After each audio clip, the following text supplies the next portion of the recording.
상하이에서 5층짜리 초등학교가 걸어서 60m가량을 이동해 화제입니다. 7,600톤에 달하는 이 초등학교 건물은 1935년 프랑스에 의해 세워져 역사적 가치가 있는 것으로 나타났습니다. 새롭게 들어설 상가 부지를 마련하기 위해 관계자들은 건물을 파괴하는 대신 건물 아래 인공다리를 설치해 이동시키는 방안을 택했습니다. 영국 일간지 더 타임즈 등에 따르면 프랑스 남부 아비뇽의 트리아드 초등학교가 정문에 아이들을 던지지 마세요라는 안내문을 붙였습니다. 실제로 지각한 아이들의 학부모들이 학교 정문이 잠겨 아이들을 학교 철문 너머로 던지기 때문입니다. 학교 측은 테러 위협으로 교직원과 학생들을 위해 학교 정문을 잠가두는 결정을 내렸다고 밝혔습니다. 수원시가 설문조사한 결과 초등학생 자녀를 둔 수원시민이 가장 선호하는 자녀 돌봄 서비스 방식은 학교 내 초등 돌봄 교실인 것으로 나타났습니다. 수원시 설문조사에 따르면 초등학생 보호자 46.3%가 학교 내 초등 돌봄 교실을 택했습니다. 이어 18.4%는 정부 지원 시간제 아이 돌봄 서비스 확대, 13.5%는 시간제 보육시설에서 전담 인력이 돌보는 방식을 꼽았습니다. 요미우리 신문에 따르면 지바현 시립초등학교 20대 임시교사가 12살 남학생을 성폭행한 혐의로 체포됐습니다. 이 교사는 해당 남학생을 주차장으로 불러내 차 안에서 성폭행한 혐의를 받고 있습니다. 범인은 경찰에 체포된 후 혐의를 시인했습니다. 전북 교사노조가 유초등교원에 대한 교원 연구비 차별을 없애고 7만 5천 원으로 동일하게 지급하라고 요구했습니다. 전북 교사노조는 입장문을 내고 교원 연구비 지급이 직급, 학교급, 경력에 따라 차등 지급되고 있다며 교사의 전문성을 존중하지 않는 연구비 지급 기준을 받아들일 수 없다고 밝혔습니다. 인천시가 아동 우울증 지수, 아동 빈곤율, 부모 이혼율 등으로 고통을 받고 있는 아이들의 심리 정서적 문제를 해결할 수 있도록 관내 초등학교 30곳에 심리치료 교실 문을 연다고 밝혔습니다.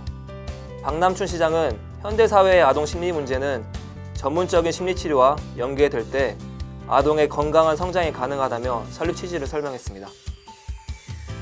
유은혜 부총리 겸 교육부 장관이 지역 학교 협력 돌봄 모델 사업을 추진하는 오산 고현초등학교를 방문해 도서관과 돌봄교실을 참관했습니다. 이어 유 장관은 오산시청에서 열리는 혁신교육 지방정부협의회에 참석해 정부 돌봄 정책에 대한 자치단체당의 관심과 협조를 요청했습니다. 교육부에서 주관한 2020 농어촌 참 좋은 작은 학교 공모전에서 강원 고성 주광초가 우수학교에 선정됐습니다. 이번 공모는 농어촌 장점을 살리고 특색 있는 교육 프로그램을 운영해 교육 공동체의 만족도를 높인 학교를 선정하는 사업입니다. 전북도 교육청이 2021학년도 상반기 교장 공모제 추진 계획을 마련해 추진합니다. 내년 교장 공모제는 2021년 3월 1일자로 학교장 후임 보충이 필요한 도내 초등 41개교, 중등 27개교를 대상으로 이루어집니다. 인천 서구가 어린이 교통안전 포스터 공모전을 열었습니다. 구는 어린이 교통사고에 대한 경각심을 일깨우고 교통사고를 예방하기 위해 관내 초등학교 재학생을 대상으로 어린이 교통안전 포스터 공모전을 개최했습니다. 충북 괴산의 시골 초등학교가 장학금과 주택 제공이라는 파격적인 조건을 내걸고 외제 학생을 유치해 분교장 전락 위기를 넘겼습니다. 주민들은 전학 오는 학생에게 매년 100만 원씩 장학금을 주기로 하고 전학생 가정에는 저렴한 빈집을 무상으로 제공해 학교는 활기를 찾았습니다. 오렌지라이프가 오는 12월 5일까지 초등학생 2,000여 명을 대상으로 오렌지 환경교육과 오렌지 환경캠프를 진행한다고 밝혔습니다. 이번 캠페인은 우리 사회가 직면하고 있는 다양한 환경 문제, 교육을 통해 아이들의 환경 감수성을 한층 더 키울 수 있도록 기획됐습니다. 김제시가 방과 후 초등학생에게 돌봄과 교육 서비스를 해주는 다함께 돌봄센터를 현재 한 곳에서 2022년까지 4곳으로 확대할 계획입니다. 박준배 시장은 이번 증원 계획으로 맞벌이 가정의 부담은 덜어주고 어린이들을 건강하게 키우는 데 큰 도움이 될 것으로 기대했습니다. 서울 초등교사노조가 집합연수와 대면연수 축소 또는 중단을 요구하고 나섰습니다.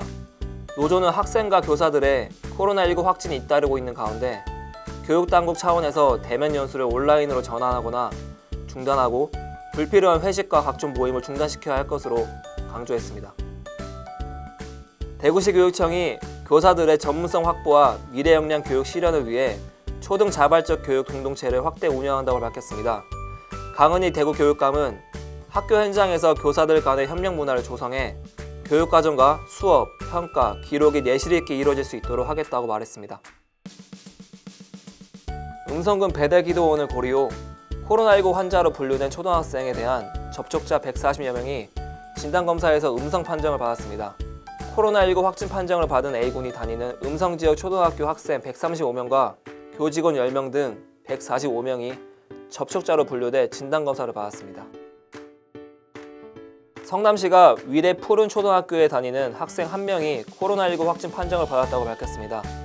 해당 학생은 지난 10일을 마지막으로 등교해 교내 접촉자는 없었으며 학교는 선제적 차원에서 17일 하루 전교생에 대해 등교를 중지하고 원격 수업으로 전환했습니다.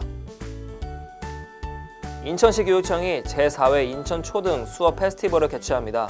이번 행사는 온오프라인 연계 수업 나눔 사례와 자료를 공유해 교사들이 함께 연구하고 협력해 더불어 성장하는 학교 문화를 조성하기 위해 마련됐습니다. 충북교육청이 놀이를 통해 영어를 배울 수 있는 영어 놀이터 4개를 초등학교에 조성했다고 전했습니다. 이번 초등 영어 놀이터는 학생들이 편안한 학습 공간에서 영어를 배울 수 있는 교육 여건을 조성하고자 추진됐습니다. 부산시 기장군이 맞벌이 부부나 휴일에 근무하는 부모 등을 위해 연중 무휴로 운영하는 기장형 초등 돌봄교실 센터를 내년 3월부터 운영할 수 있도록 추진한다고 밝혔습니다. 교실 한 곳당 정원은 20명으로 3명에서 4명의 돌봄 선생님을 배치해 등 학교 전후로 돌봄 서비스를 제공할 수 있도록 할 계획입니다.